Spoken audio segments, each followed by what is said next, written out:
I don't think there is a childhood without trauma.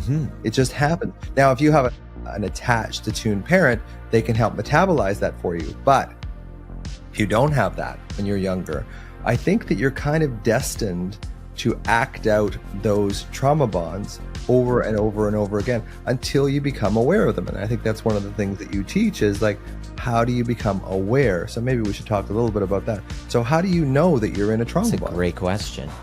You and I started in a trauma bond.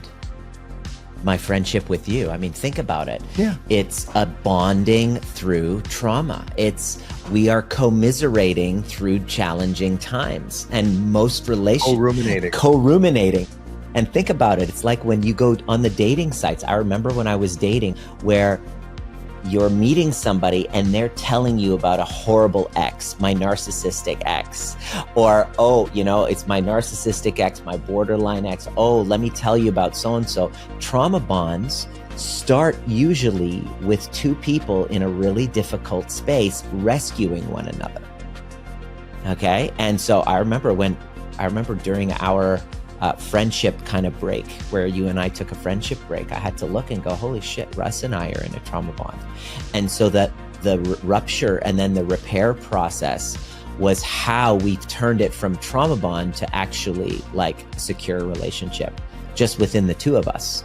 Yeah. And also we can trauma bond like when you go to the hairstylist and you're just bitching about life.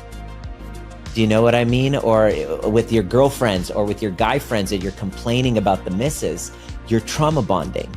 This is like binding through trauma and commiserating.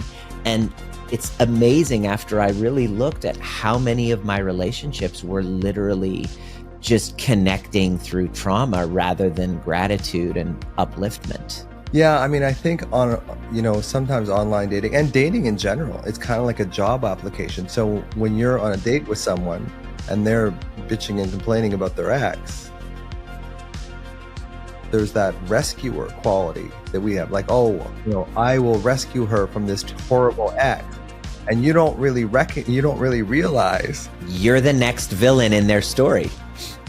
Because it's just a replication. And often what I'll say, my little joke is that, when you get into this trauma bond, what you believe is your soulmate will actually become your soulmate. Exactly. Because what gets you in initially, trauma bonds usually begin with a rescuing operation. So if both of you are rescuing each other, what happens is you start to unwittingly enter the drama triangle.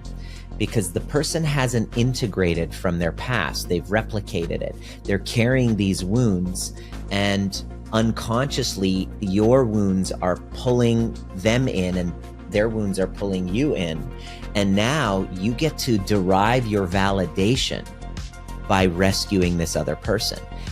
It doesn't come often from a place of like fullness. It comes from a place of unworthiness and familiarity.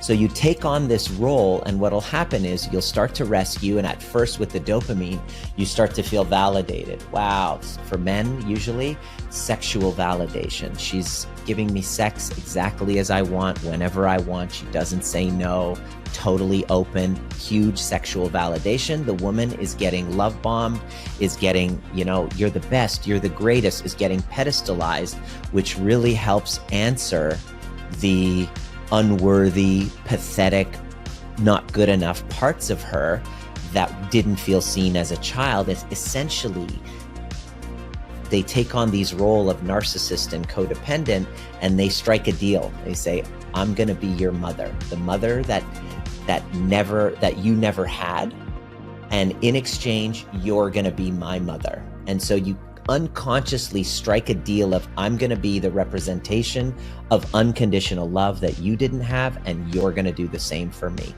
And that's not sustainable.